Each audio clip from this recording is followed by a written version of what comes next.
Hare Krishna. I'm going to continue with this series about my 50 years in ISKCON.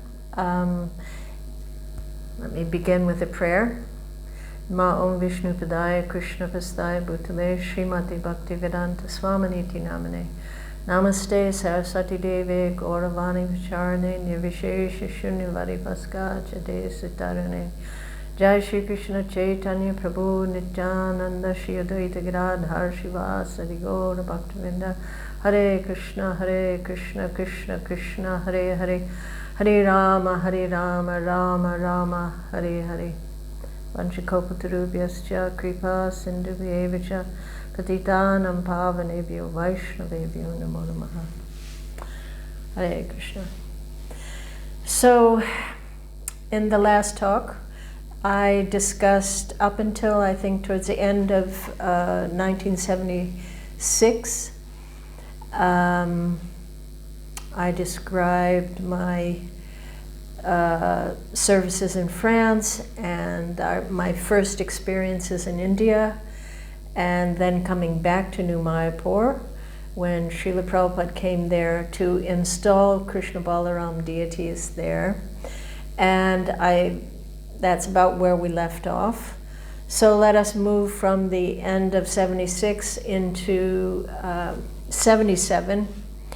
And of course, these years with Srila Prabhupada there, the expansion was exponential and still booming book distribution. Yet, Srila Prabhupada's illness brought in new emotions for us of uncertainty, fear, intensive prayer.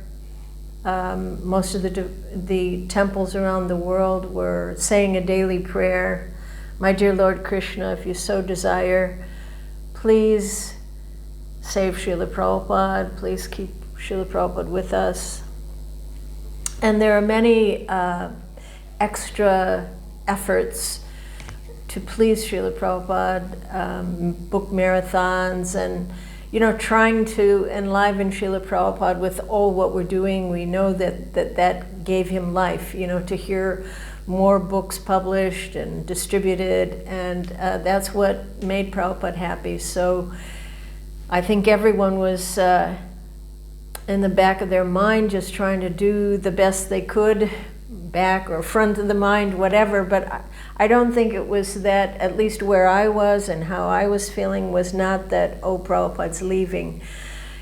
That, it was worrisome. Prabhupada was ill, but at least in my mind, it just was not even a possibility to think of him not being there.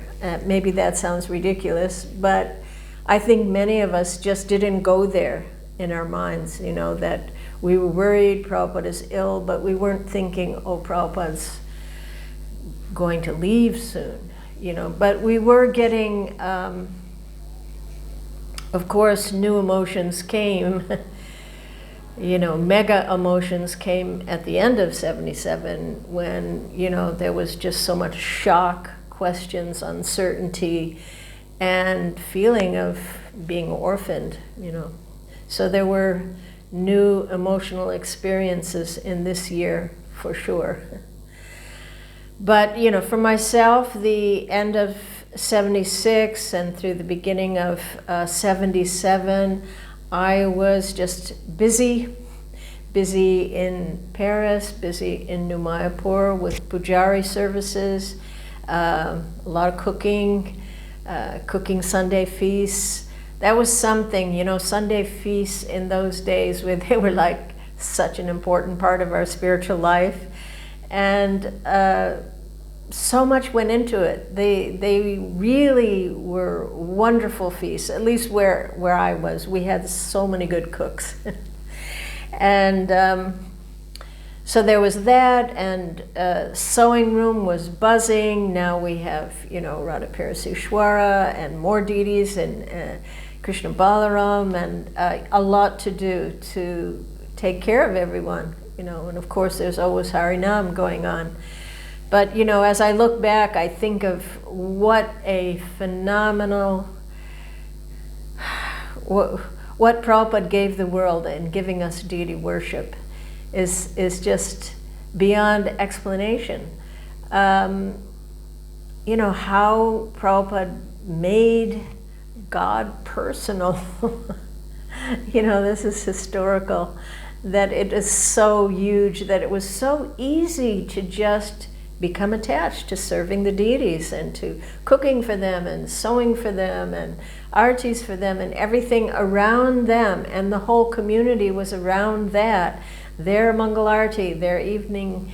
And I just could never ever thank Srila Prabhupada enough, because as I came to the movement very much an impersonalist, I mean, I didn't really know what I was, but I didn't have really a personal conception. And so deity worship just opened up the door to a whole nother planet, which was just wonderful and absorbing and beautiful, and brought us all together in the right way, in the right mood, be all serving Krishna together. So, you know, these are wonderful times. And for myself, during this part of my life, I didn't feel a lot of struggle around me in the institution. I felt sheltered. I had many devotees around me that I had great respect for, great affection for, and I felt like I was part of a big family. Not that everything was great and everybody loved each other, but you know, it was solid. It didn't feel uncertain. It felt like, you know, surrounded by this wonderful family Srila Prabhupada created. And so really for me in these years, the struggle was primarily with my own mind and body, and basically just trying to keep up. Just try to keep up with doing all these things. And I did not have much problem with the institution or the people that were around me. Maybe very different in different places at that time, but for me, that's how it was. And at that time, despite the expansion and everything, or maybe because of the expansion, the movement started to face very serious challenges. In early '77, I think there's quite a grave situation. All these accusations of brainwashing and charges against ISKCON and deprogrammers all over the place, grabbing devotees and trying to deprogram them. This is a really heavy thing, amazing. And it resulted in us being in America, forced out of the airports, which was really serious because that was the major where they were really doing big with books. Of course, we are also culpable to why that happened. It wasn't just the big bad people that threw us out, but we also had some pretty aggressive change-up tactics where basically we kind of trick people into giving more than what they really wanted to give. With the idea that the end justifies the means, as long as you get those books out there, So that was going on, and, it didn't do a lot for public opinion and turned many people against us. But for myself, I was in France, so we were not in the airports, and we weren't doing this kind, although some devotees came from America to try to train up our devotees in Europe and surrounding countries, how to distribute books and everything, but there was quite a bit less of that kind of aggression as far as I'm aware of in France, but this deprogramming was really coming on strong. So that was something that we had to contend with, challenges, and it was very major in America. Now, one thing that happened that I would like to mention, because part of the reason that I am even doing these talks is I feel like that there's so many sort of unsung heroes that have in our movement, were in our movement, that have done things that their names are not known. You know, there's the famous names of those original devotees who did such incredible services, but there are so many devotees, very unknown devotees. And so I like to tell about one devotee who left us early on, and I'm pretty sure it was late 67 or early 77. Definitely Srila Prabhupada was still on the planet, and this is a devotee, her name was Mrida. And she was a very shy, quiet, intensely devotional, focused, humble, just a very amazing young girl. And we didn't know at the time, but she had damaged her retinas in her eyes and had very severe headaches and had a very hard time seeing because of something that had happened before she became a devotee. And you know, she was kind of the last sort of person that you'd think would go on Sankirtan, because she just, she was the type that if you needed anything done, just ask Mrida, because she's so surrendered, she'll do it. Doesn't matter how long it takes or what time it is, you know. So that kind of devotee, sometimes they get taken advantage of, but she didn't mind at all. She's a very, very sincere devotee. And so she understood that Srila Prabhupada, what pleased him the most was book distribution. So she wanted to go on Sankirtan. And she wasn't good at it, because she was so shy, and she was not, you know, in any way like introverted or extroverted, and it was very hard for her. But she would cry, and she would just do the tiniest little scores. But over time, she was so sincere, she didn't go back, she stayed out in the van and went with all the girls, and she eventually got pretty good. And then one day, the Sankirtan van came to pick her up, and she was just running across the street to go to the van, and she said, "Oh, I forgot the box of BTGs was in a petrol station." And they said, "No, wait till tomorrow." No, I should go get it. So she ran over and she got the box, and you know, she put the box on her shoulder, and she just rushed across the street, and she didn't see a truck coming, and the truck just smashed right into her. She went flying, and she immediately died right there on the street. And you know, the devotees sitting in the van saw this, you know, ran out, and they see these, you know, she's laying on the ground covered in BTGs, back to Godhead. And I don't remember the verse, but when I was told that there was like one BTG that was just wide open on her chest, and some sloka was just there that said, you know, "My devotee comes to me," or, you know, I wish I knew the verse, but it was something that just struck the devotees that saw that. And, you know, it was like a first time for us to experience someone, a young person, just boom, you know, a nice Sankirtan devotee, and just suddenly gone. And I remember that Bhagavan wrote to Srila Prabhupada and explained what had happened.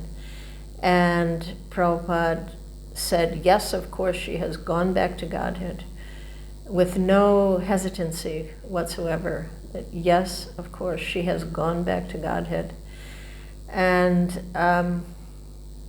it was just so beautiful. I bring this up because here, this is just a very, very, a little devotee that not many people notice or see, and yet was qualified to go back home, back to Godhead, before so many other big devotees. And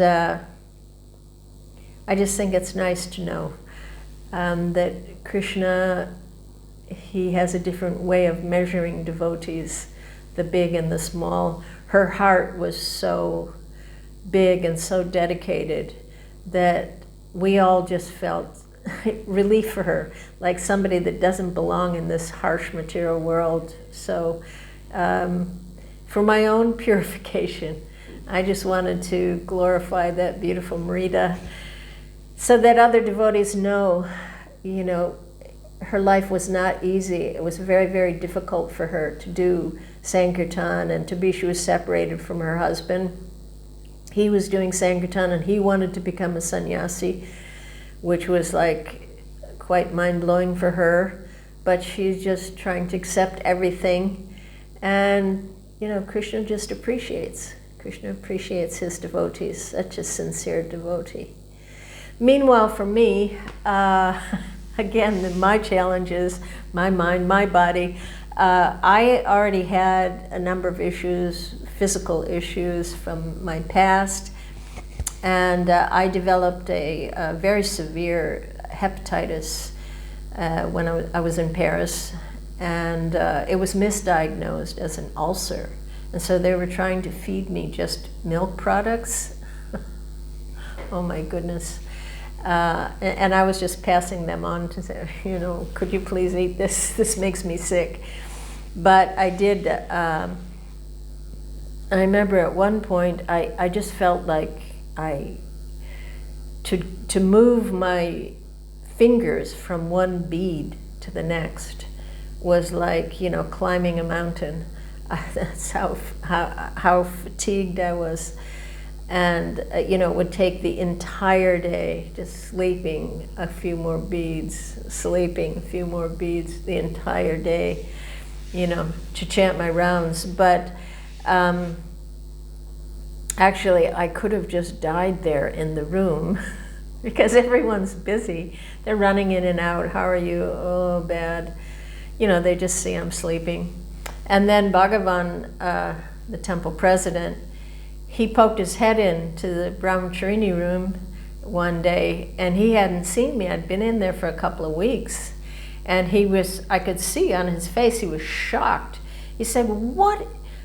She's dying. Get her to the hospital, get her." So I have him to thank for, I mean, he literally saved my life, that somehow you know, devotees jumped to it. And, you know, again, a little bit of a lesson of how we're out there trying to save all the souls, and, you know, and then sometimes we just don't even notice our own like family members laying there dying. Give them a little mercy too. I know that this happened many times with different devotees, and so I bring it up is that, you know, to notice, you know, what's going on around us and to care about those around us that we're serving with is very, very important. But somehow or another I made it through that hepatitis, but it was a long haul. It really damaged my liver because it took so long for me to even be diagnosed. So it was tough. But anyway, meanwhile, we are hearing about Srila Prabhupada's, you know, deteriorating health and his travels. He was in Bombay, and then he was in Rishikesh. We heard he'd gone to Rishikesh to try to improve his health, and then was back in Vrindavan. And at one point, at a few points, Prabhupada called for his GBC men. And so I remember Bhagavan going. Now, I'm not sure if it was on this trip or not, but I'll tell this story just because it's a little bit instructive. But Bhagavan was going to see Srila Prabhupada, and we had made, it must have been the year before, because it was after Govardhan Puja, and we had made, actually it was Gunamayi, who was a really fabulous artist, and you know, we were making so many things for the big Govardhan Hill, and this was in Paris. And so Guna, I don't know how, we had the idea to make a marzipan cow. And I'm assume everyone knows what is marzipan. It's fantastic, almond paste like. And so she made this cow that was, about like this. I mean, it was a work of art. She did like gold leaf hoofs, and it was just exquisite, amazing. Everyone was like, God, look at that cow. And so Bhagavan was leaving, and we said, why don't we send this to Prabhupada? It was so beautiful. We're so proud of it. And so he packed it all so carefully, and he took it. And so then we found out later, I tell this story because it's a little instructive. Then Bhagavan brought this, amazing marzipan cow, and they brought it into Srila Prabhupada when it was his prasadam time. And Prabhupada sat looking, and he was looking very, very stern, and he was not saying anything, and everyone understood he was not looking happy. And so then he looked up like with, you want me to eat cow? You want me to eat cow? Take it away. This is Prabhupada's vision. Oh, God, we felt terrible. But on the other hand, all those devotees in India in those days, it's very austere in India. So those devotees, they really didn't mind eating cow at all. They devoured that marzipan cow with relish. But just, sometimes we get a little carried away with things. Just to take note that we get enthusiastic about something without thinking it through carefully. Obviously, Prabhupada's not going to eat, anything in the shape of a cow, So anyway, a little story, a little side story. Now I returned to India sometime I'm assuming it was about mid-77. These stories that I tell I'm very bad with time and, remembering exactly when was what. This is not meant to be a historical account of, chronologically perfect, but just to give an idea of the time. So, it was about mid-77 that I returned to India. More deities to order, more outfits to organize, for those deities had already been installed. And so when I came to Vrindavan, Srila Prabhupada was there, and mostly Prabhupada was in his room and wasn't coming out. Occasionally, on a rare occasion, he would come out. I remember at that time I was making the breakfast for the deities, and I was regularly making kind of fat spinach paneer parathas that they could sell at the Maha table. I was making for the breakfast offering for the deities, and was fortunate to send a couple of those up to Srila Prabhupada, and he did eat a good portion of one, which was surprising, but a blessing for me. But one day, I had gone downtown to see a doctor because I had boils under both of my arms and my armpits, 2 boils.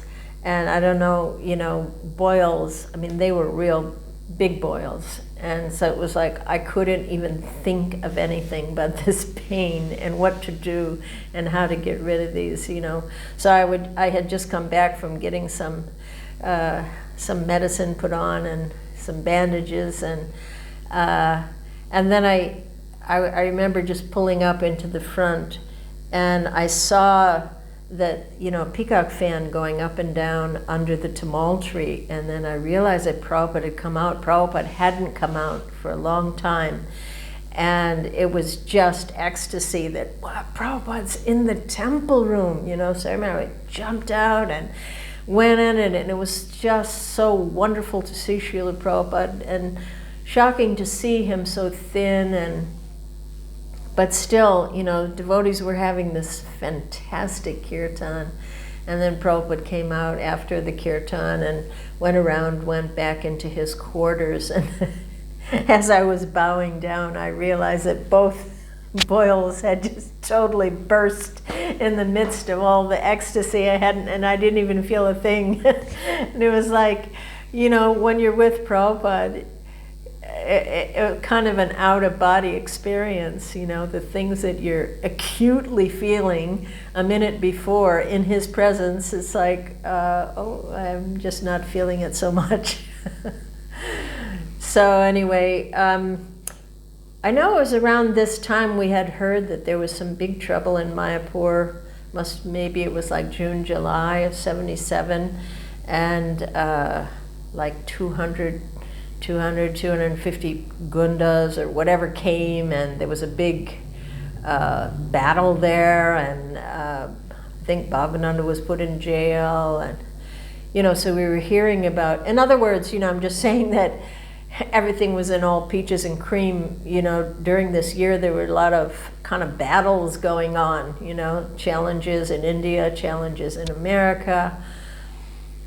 And then I remember that we heard that, because we would just hear, I'm just a little lady in the background, and you just try to hear what's going on, not in the midst of anything,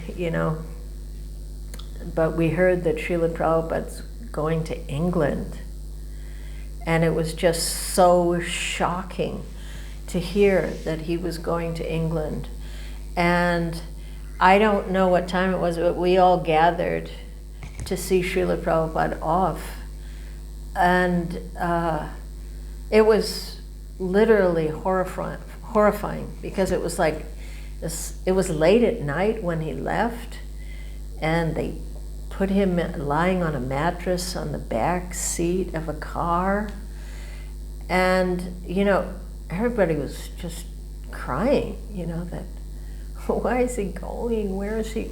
Well, maybe he'll never come back. And it was a very, it was a very intense experience to see and to think that Srila Prabhupada, in that condition, no one would dream to travel.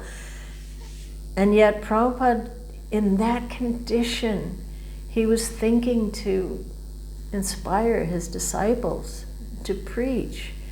And he had, we heard later, it was like a brutal 20-hour travel, some problems along the way.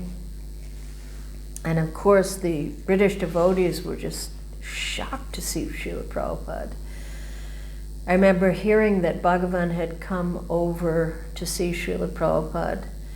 A few devotees came over from his zone to see Srila Prabhupada, and it was a big shock for everyone to see Prabhupada in such condition, and trying everything. Like Bhagavan brought over new Italian books and French books and Dutch books, that had just been produced, just because that's the medicine for Prabhupada.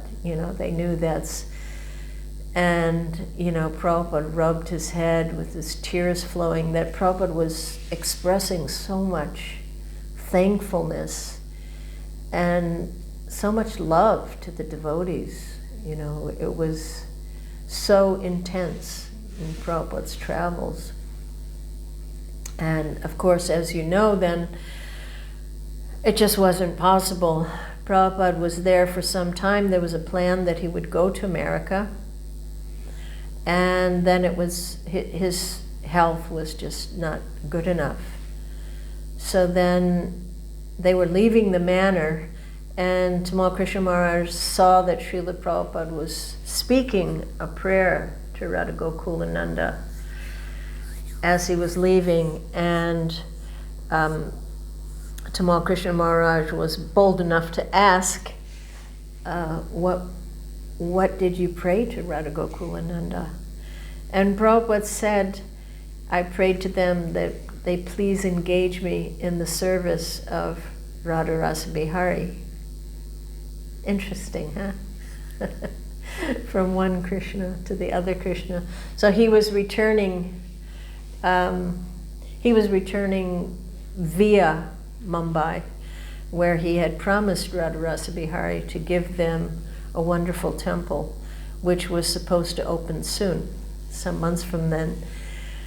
And that was Prabhupada's prayer. Amazing. And, Prabhupada, his desire to preach, it was so heroic. Just heroic, what other word? That Srila Prabhupada he was disappointed with India. He said, all along they gave me obstacles, battles.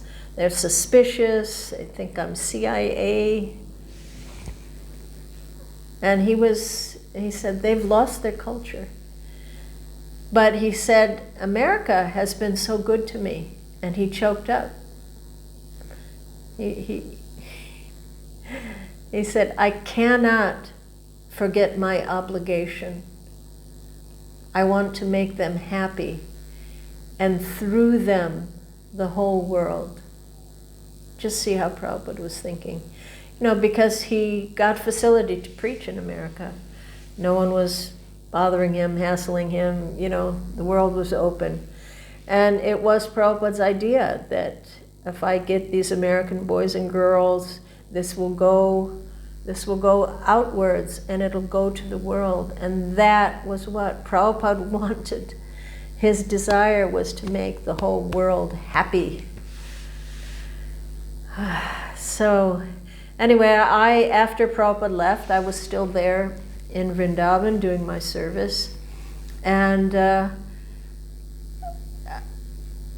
I would say that it became more clear to me the downside of being a single lady in India. At that time, Akshayananda Maharaj, I believe, was the president, and he didn't like that I was there. And he was annoyed by my presence. And so he called me in and told me that, I should just go. Single women shouldn't be here.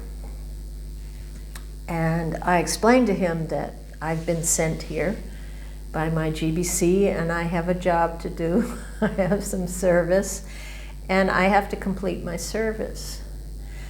And I remember him saying, yes, but you know what Chanakya Pandit says. And I was like, I knew what was coming. Never trust a woman. And then I couldn't hold my tongue and said, or a politician, which really infuriated him. But anyway, it's just a little story, snippet of often things that came up where, you didn't feel very welcome, appreciated, or whatever, or really being looked at as a body. And but anyway, it was just wanted something to tolerate, in the midst of your service. Just like you had to tolerate the heat, and you had to tolerate, then also got malaria and so many things to tolerate. But it's worth it because we're getting the highest gift, But I also saw how Prabhupada, how it was in India at that time. There was a lot of suspicion about us. There was a lot of curiosity. And of course, there was a lot of everybody looking at you with dollar signs in their eyes. But I had to go into Delhi to try to extend my visa. So I went to the FRO there and I sat, and they told me just sit, just wait, fill out your form, wait. And so I waited and waited. And this is like, middle of the summer, hot Delhi, no electricity, blah, blah. It was austere. And I thought, well, I better, I just have to be tolerant. And so the whole day went by, and I kept seeing them one after another, seeing people, other people finishing their business, and then I would ask nicely, excuse me, are you going to call me? Just wait, just sit. So then the end of the day came, And they said, well, you come back tomorrow. And I was kind of steaming, but I thought, well, I'm really dependent on these people to stay in India, so I have to just bite the bullet. And so the next day I came in, and they were doing the same thing. And it was just getting hotter, and I was just getting more and more fried, and they just were not seeing me. And I lost it, somewhere after a few more hours. And I just stood up and I started yelling at the guy. And I said, we're working all over the world to try to spread your culture, and you're letting I'm seeing all these like hippies and people coming in and getting stamped, and they're going, and you're, I don't even want to stay in your damn country. I really lost it. And I was yelling, and then everybody started to, oh, madam, we're sorry. Please sit down, please. No, I don't want to sit down. Give me my passport. I just want to go. And so now they were like scrambling to cool down this crazy Western lady. And so then the man from, the big guy came out, and he said, come in my office. And then I started to, like in the back of my mind, I thought, this is maybe going in my favor. I should keep this up a bit. So he takes me in the back, and he says, get to have some water, sit down, And then he says, madam, I am very, very sorry. I apologize to you. And then he said, but we have been told by our government that you are CIA people. And I was like, look at me. Look at me, look at what we do there. We get up at 3 a.m. and we go to Mangalarti, we chant, we left our country and we've come here to Vrindavan. And, he said, no, I understand. I'm so ashamed. I'm so embarrassed. Please forgive me. And he's stamping the passport, and I'm like, yay. It worked. And, it's kind of that way sometimes in India. Sitting quietly and humbly doesn't always do the trick.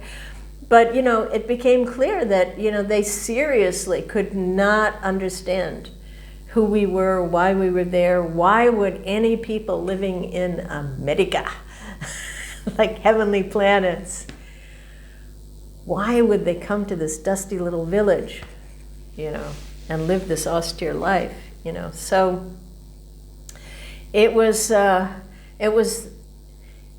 were very confusing to them, and it took a long time for people to figure out what do they really think of us.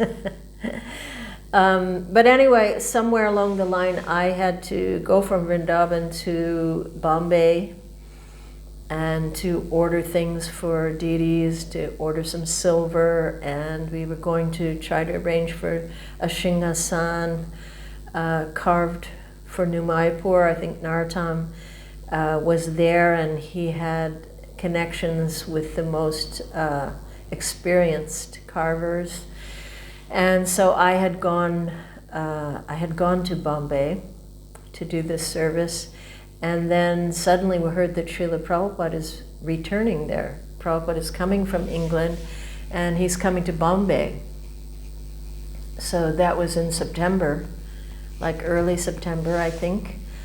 And the idea was that they were preparing for the grand opening of Radharasa Bihari. And this, of course, if anybody, he must read Giriraj Maharaj's book about the battle for this property, the battle for Radharasa Bihari to build this temple. And this was 5 weeks away, 5 or 6 weeks, whatever. It was going to be on Ram Vijay Dasami. And so Prabhupada's desire was to be there for that. And he had expressed that he had a desire to live longer, to teach us Varnashram and many other things that he wanted to see done. And at that time I had a little bit of opportunity for serving Prabhupada, just to wash his clothes and to do some things in his rooms. And then suddenly there was this crisis that Prabhupada's it was a construction site, so it was very noisy. It was disturbing, and Prabhupada's health was so bad. And Prabhupada had called a lot of GBC men there, and he called everyone together, and he said, what should I do? This is a crisis, should I stay here? Should I go?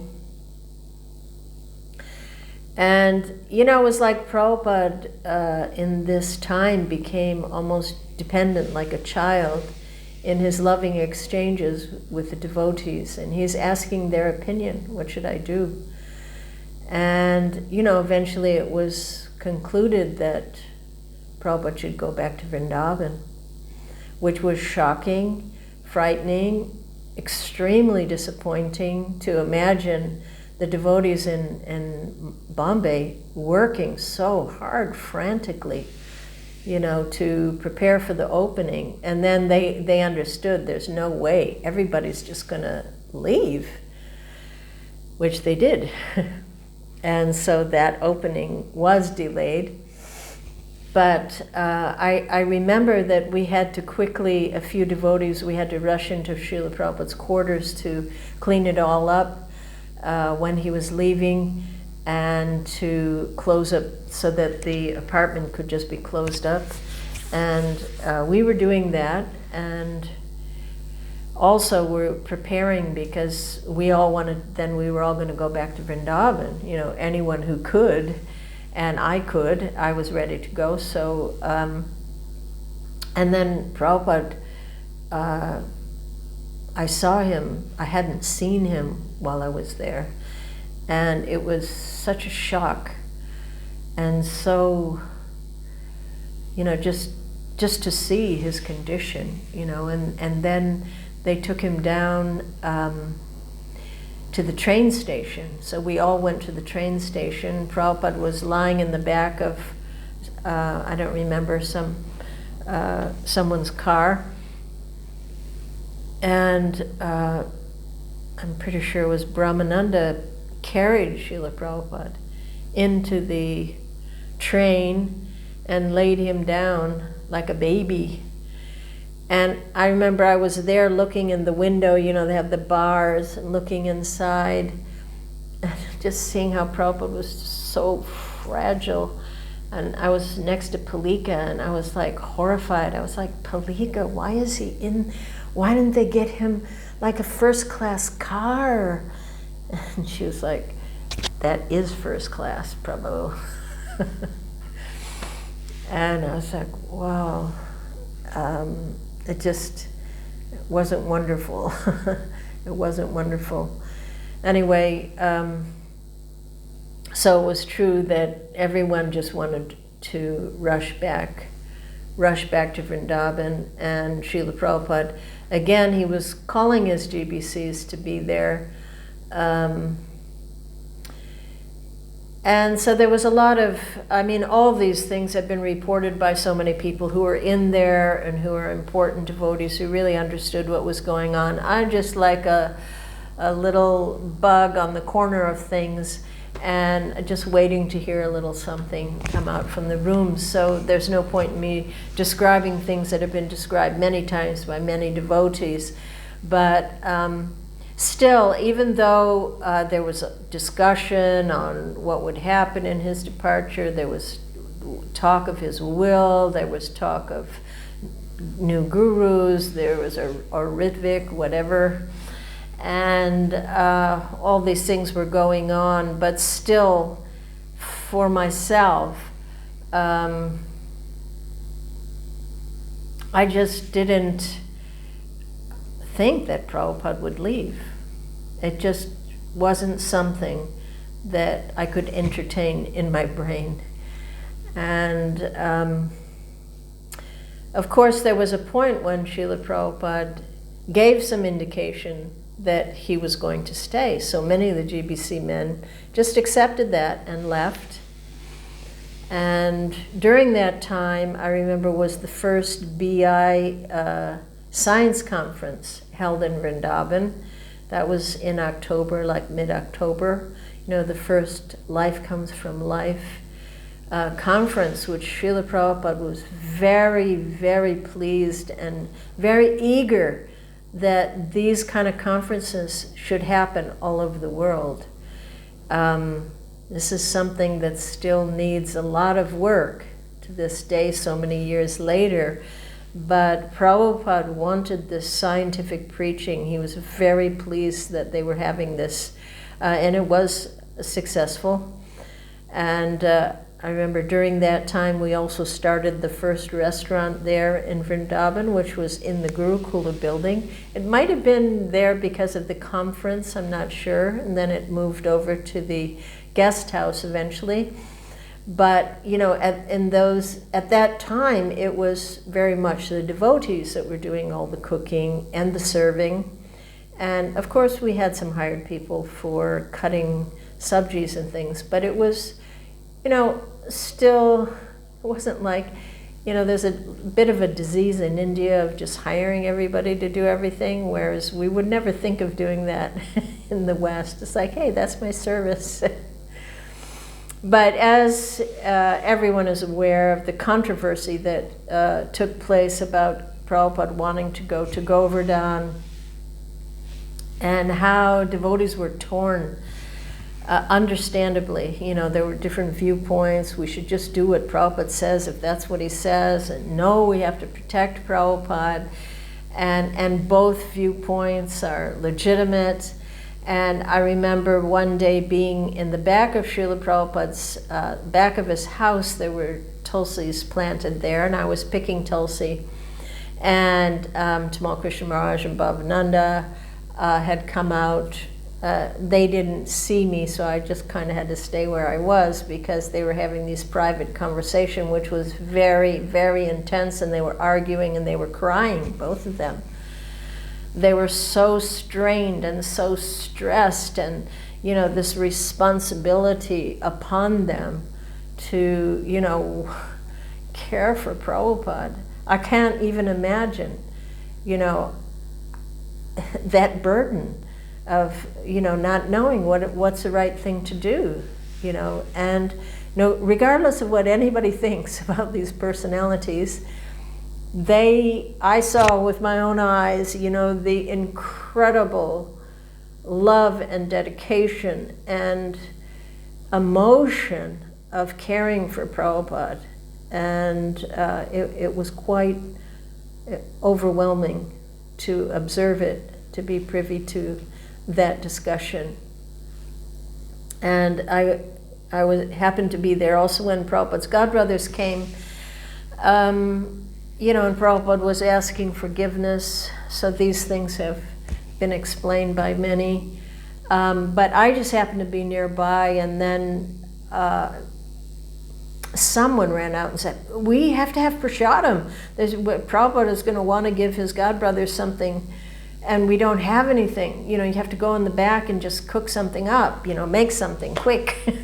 I was like, oh my God. So, you know, I actually went through Prabhupada's room, back into the quarters, and then Bhakti True Maharaj came, thank God, thank Krishna, and somehow whipped up something very quickly that we could give to Srila Prabhupada's godbrothers at that time. But, you know, there was just so much emotion emanating from the room and all that was going on.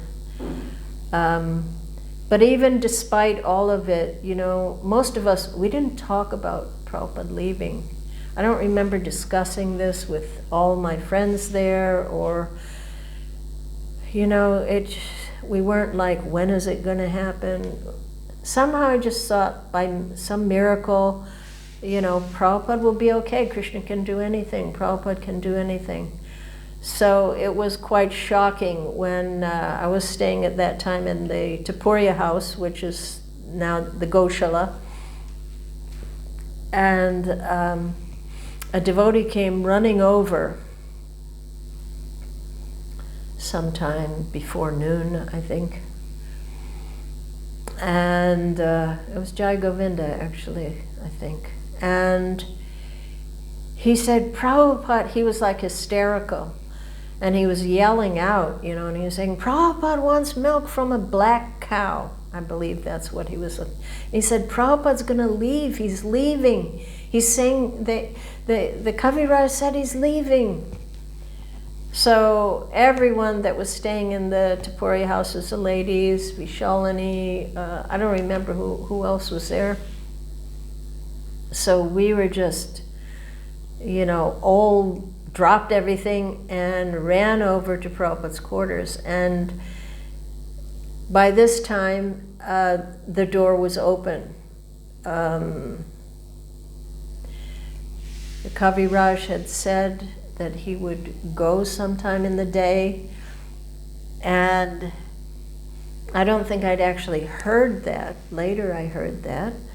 But all we knew is that the doors are open and kirtan is going on and we are allowed in. So we just went in, I remember, sat down, and we were chanting our hearts out and just staring. And it was almost like this suspended animation. It was like there was nothing else happening, nothing to think about, nothing but just seeing the rise and fall of Srila Prabhupada's chest. And the whole day, hours went by. And I remember looking up and seeing that Yadubar was filming. And I was just like, how is it possible? How could he be doing that? And then, I understood that that's his service. That's what he has to do. But it was just, And I remember feeling like more and more sick, just being there for hours and being in such a state that I thought, I have to go have a drink or something. So, I stood up and went out of Srila Prabhupada's quarters, and, I remember I didn't get very far, and then I remember hearing, the kirtan seemed like it was getting louder, and it seemed like there were more people were standing up, and so I thought, it was a rush back in.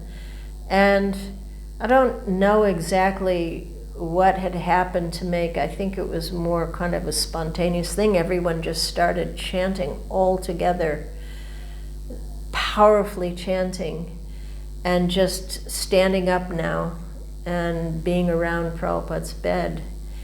And, the intensity of that kirtan and the sound of that kirtan, it's not something that could ever be explained or even experienced again.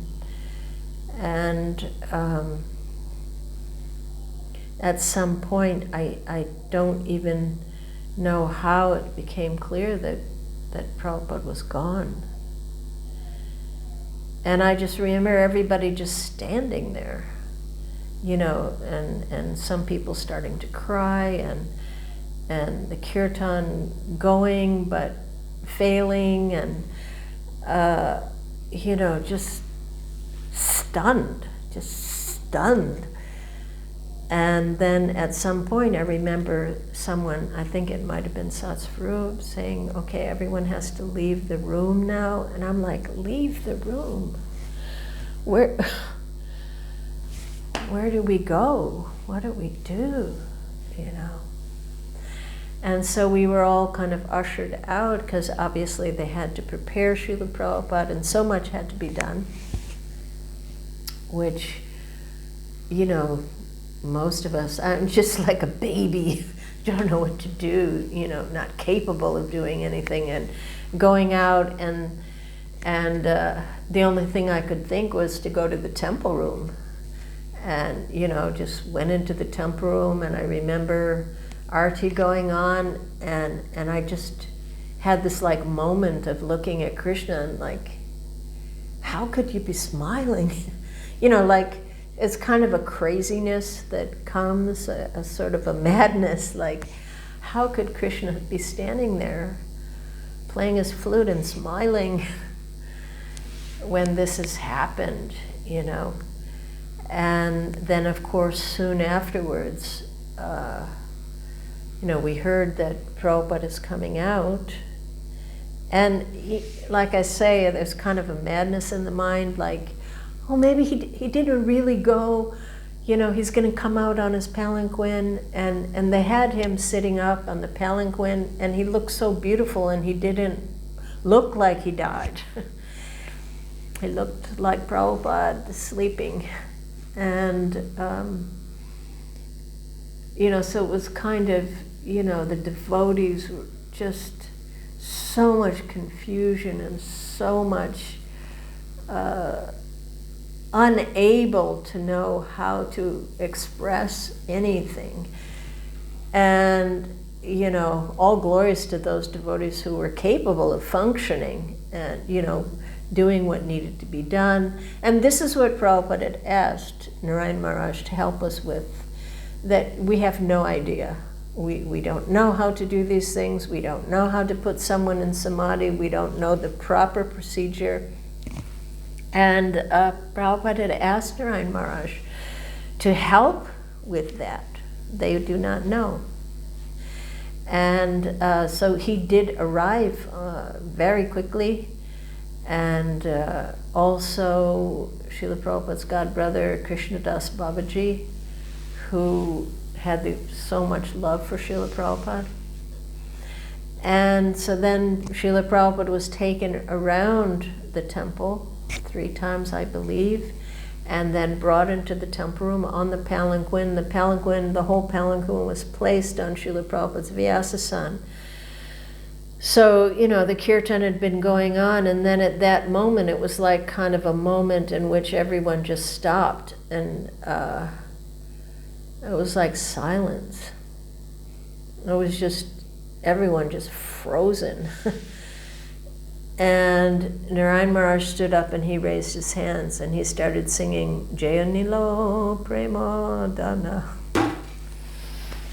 Oh, Krishna. And that was just, people just broke down, just crying.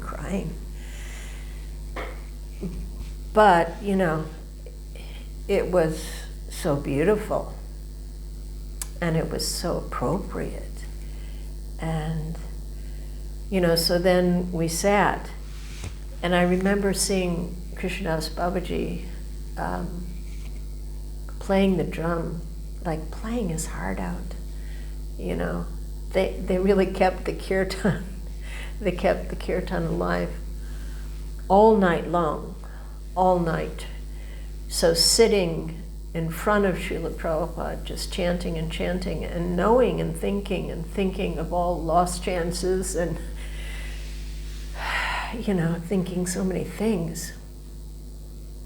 And, the Brijbasis, many Brijbasis just appeared there and said, please don't put him in samadhi now. Let us have a final darshan. So it was agreed that it would be the next day. And so there was much to be done, and there were many devotees who, I'm just amazed by them, that they just got to work, and they had to dig the samadhi, they had to make garlands, they had to prepare so many things. Somebody had to go into town, and I just was sat there, immovable, in shock, while so many things were going on. So many things. And then, early in the morning, as soon as the sun, what was unusual about that night is that it suddenly became freezing cold that night. At least that's how I remember it, is that all of a sudden everybody's got scarves and, it was freezing. So cold, like the absence of Srila Prabhupada. It was just cold. And, so early in the morning, we took a parikrama, took Prabhupada off his asana, Vyasasana, and took him to the 7 temples in Vrindavan. And, that parikrama was so amazing.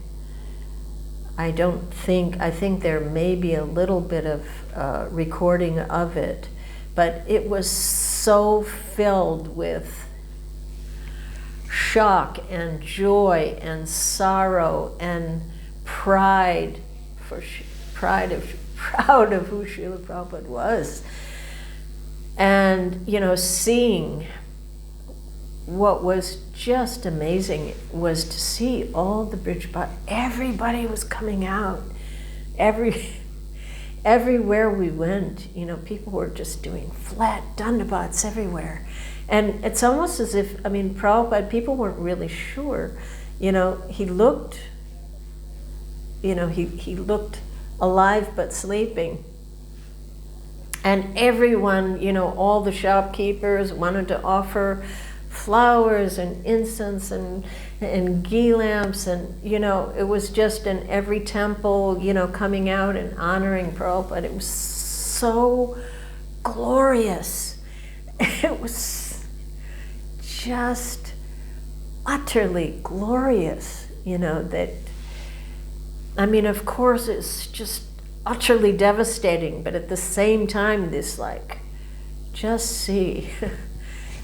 see the person that made Vrindavan known to the world. It was just incredible, that parikrama. This cannot be described. It cannot be described. But, then coming back and then putting Srila Prabhupada in Samadhi,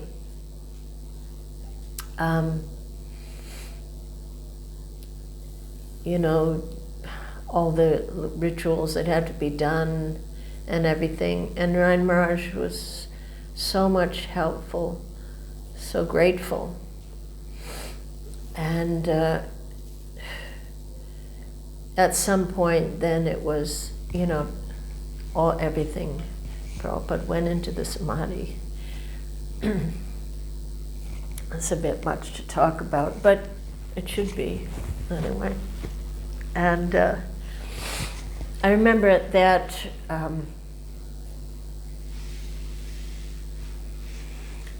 point, I just couldn't take it anymore. I just didn't want to see another second of it. The intensity of the experience. It was a universal event. It was very, very, very, very powerful. And it's like my body was just, my body and my emotions and everything were there was just too much charge coming in. I just couldn't take another second of it. I didn't want to see the end part. And I remember I went back, I was then staying, actually I was inside, I was staying inside. The guest house used to be for ladies, the inner circle part. And I remember I just went to sleep, just went into ignorance, I just couldn't, apparently there was a feast after that and everything, but I just could not handle another second of the intensity of the experience. And I remember waking up, I guess the next morning, and I remember this feeling was so vivid, that the earth was different. That there was like an emptiness, like a vacuum. Like, in the story with when Bhishma leaves, it came to my mind, like a universal silence. It felt like that. It felt that a change in the earth. And surely, there were flowers from the heavens. And a lament of the earth. And, even though, certainly not qualified to see these things, but surely felt it very, very strongly. And then in the morning there was a kind of a spontaneous gathering, I guess you could say. And everyone was in the temple room just talking about Srila Prabhupada. That's what I remember, how it was, when it was. I think it was spontaneous. And we all understood that this is the only solace. You know, we're sitting here, and it was wonderful hearing different devotees were spontaneously speaking, and we could feel the happiness in the talks. As long as we're talking about Prabhupada, there's his presence. I remember Siddha Swarup being there. I didn't know him, but of course there's a controversy around him, but I remember it being so touching, you know, the words that he said, and that it just didn't matter what our differences were anymore, at least momentarily, that everybody there loved Prabhupada. Of that there was no doubt. And that love for Srila Prabhupada, if it's deep enough, well, then it does wash away our differences, even briefly. But at least we, you know, and of course there was this experience of just being stunned, confused, and what happens now, you know. But, you know, life had to go on. Deities had to get their offerings, you know, people had to do their service. And in some ways, for most of us who never spent a lot of time with Srila Prabhupada anyway, you know, everything was pretty much the same. We had to go on, yet we had to do our duties. But at the same time, it was also felt that everything had majorly changed and nothing would ever be the same again. So that was that experience. Of course, as some days went by, there was a desire to take Srila Prabhupada's Murti to Govardhan, and I think it was Palika's deity. This was about like this size deity, to take him around Govardhan. And there was a lot of discussions before we left whether people should go into Radhakund or not. You know, there's different opinions about that. In the end, the GBC people that were there said it's a personal decision. And so I remember again this glorious, glorious parikrama, taking Prabhupada. You know, it's like it just felt so proud. How could I be even connected to such a person? So amazing. And I remember at the end of that parikrama, it stopped at Kusum Sarovar. I guess we started and stopped at Kusum. And maybe there wasn't as many monkeys in those days, but we had a feast there. I think it was Bibi Govinda who orchestrated that, I'm not sure.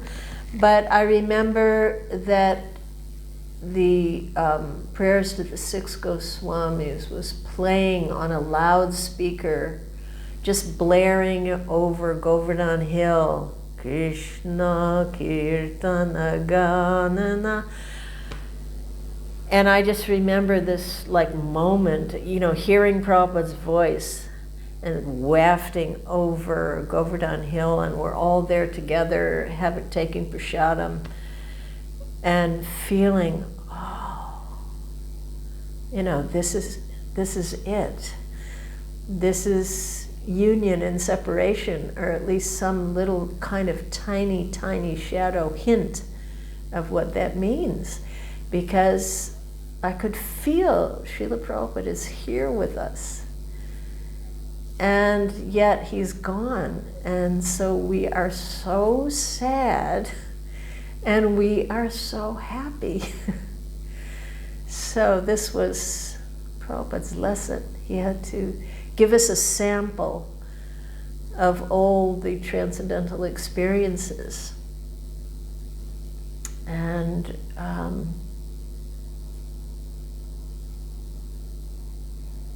I'm thinking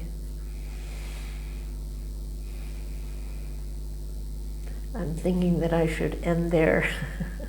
I mean, I could go on with the rest of 77 and you know, things go into different moods. But I just feel so grateful to have experienced that in my life.